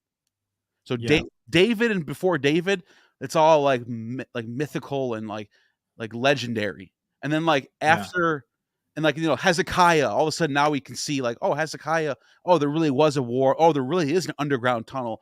There really was water. Like, oh, now things are becoming more historical, right? But what I think happens with the Exodus, I'm gonna back up for a second.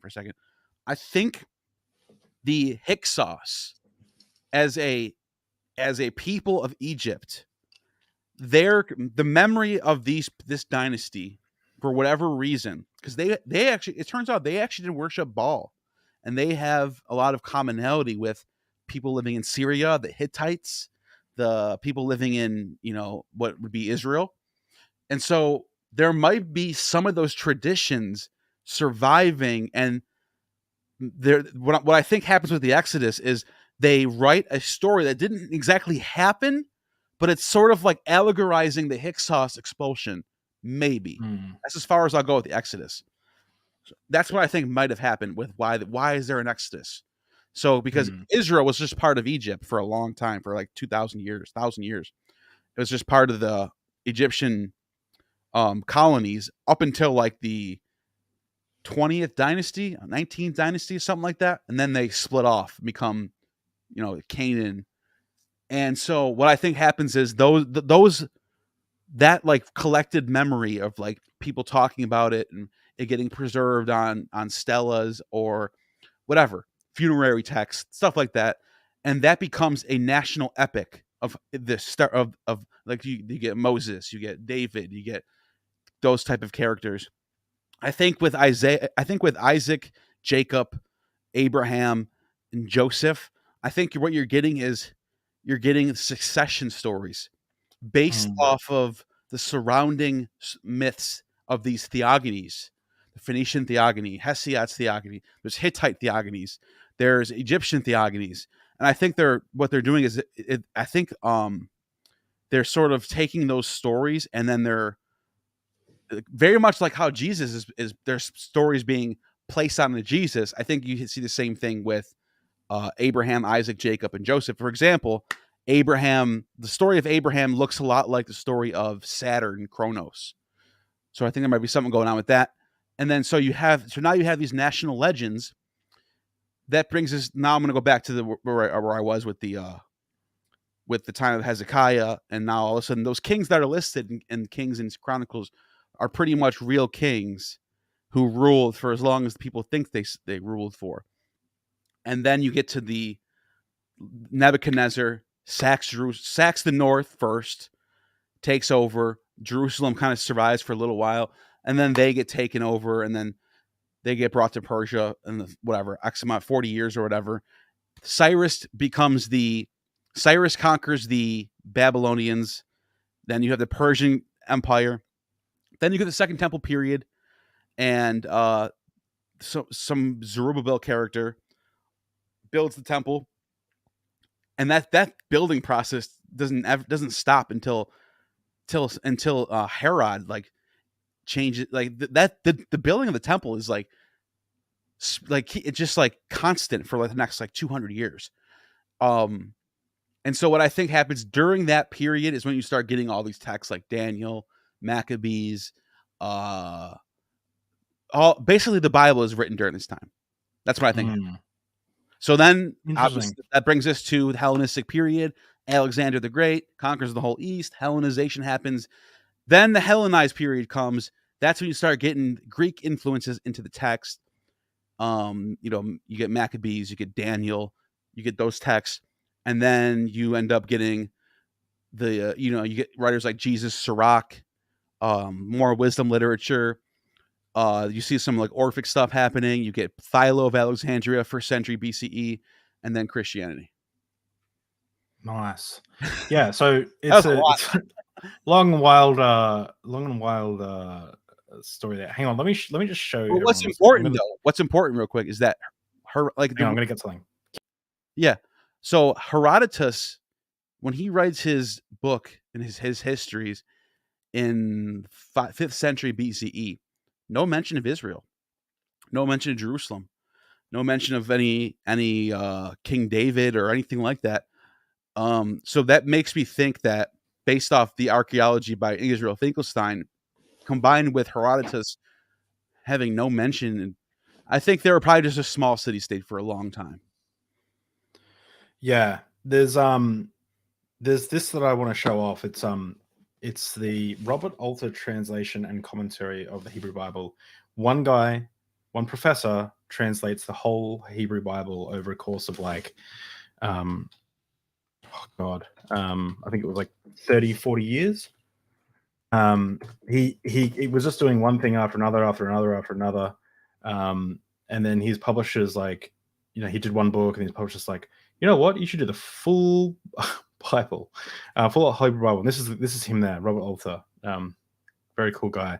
But look at this thing. So this is the Hebrew Bible and commentary. This is pretty cool.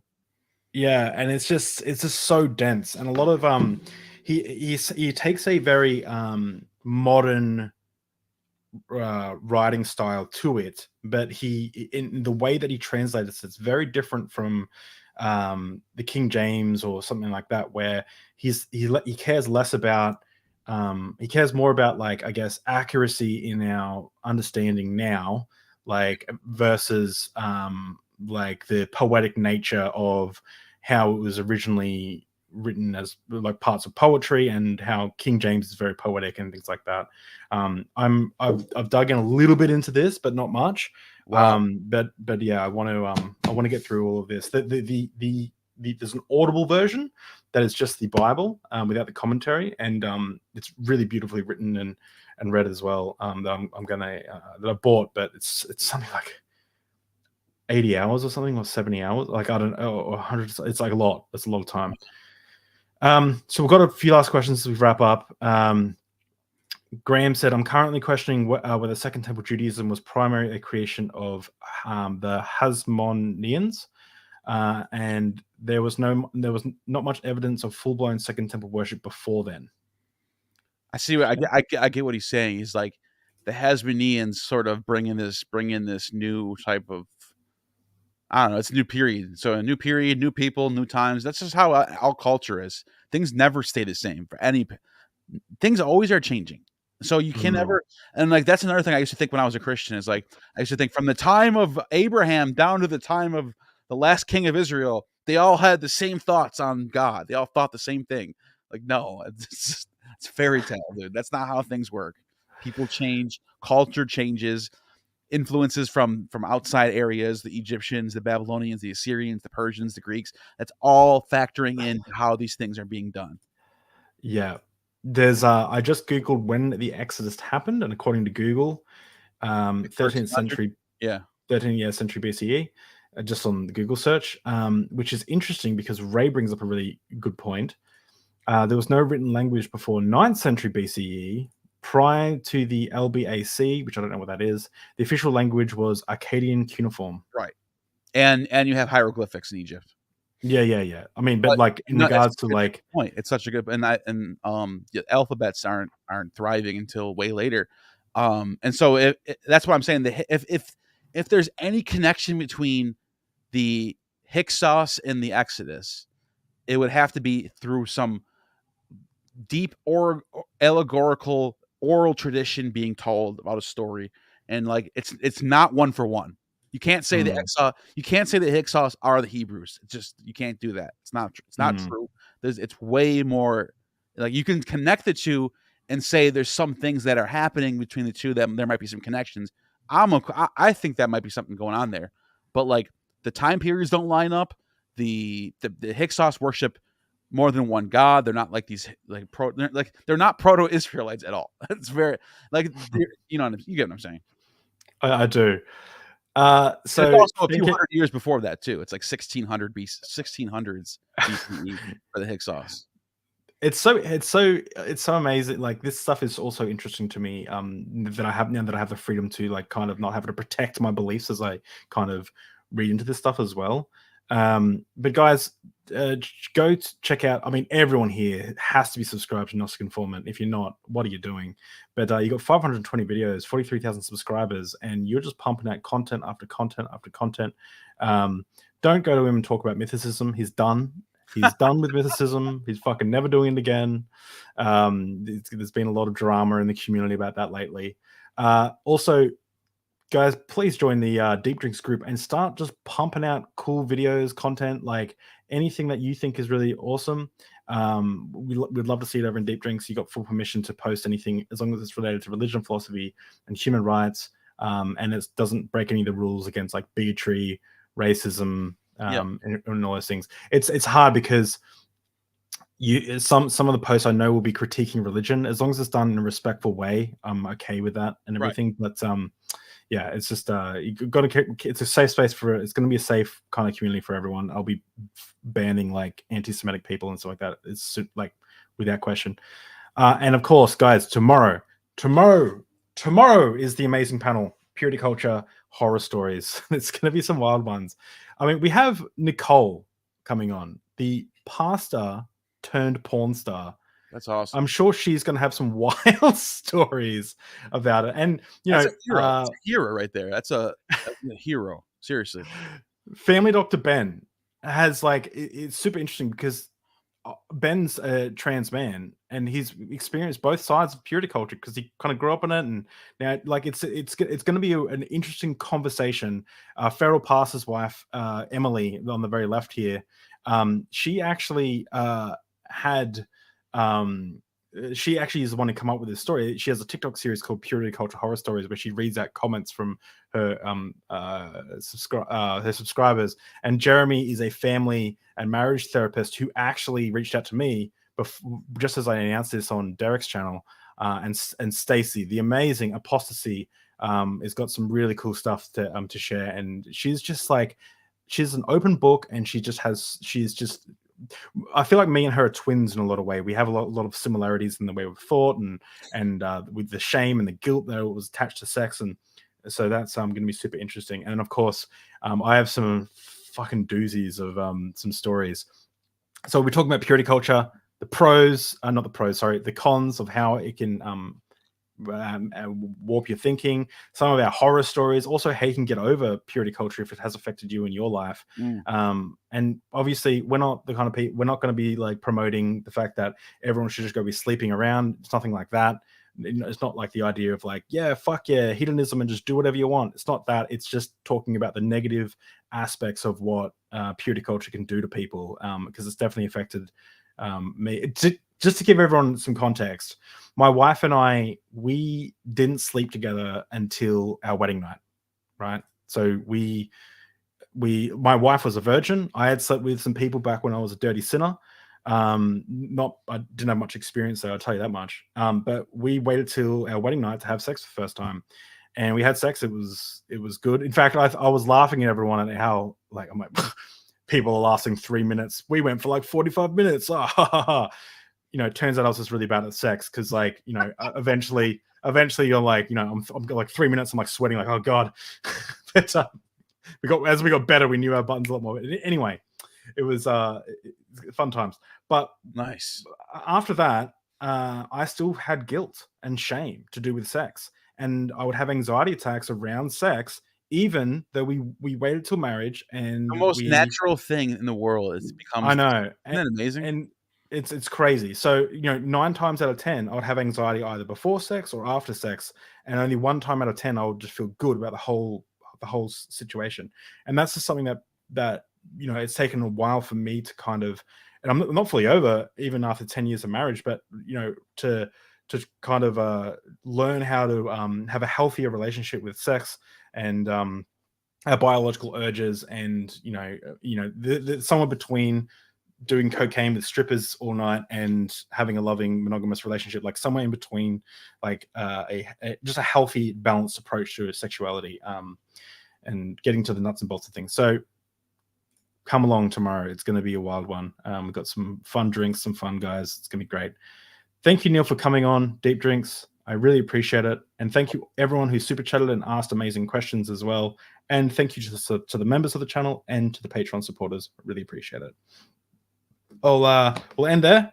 Thanks for coming on, Neil. Thank you. It's been I love it. It's fun. Awesome. All right. See you guys.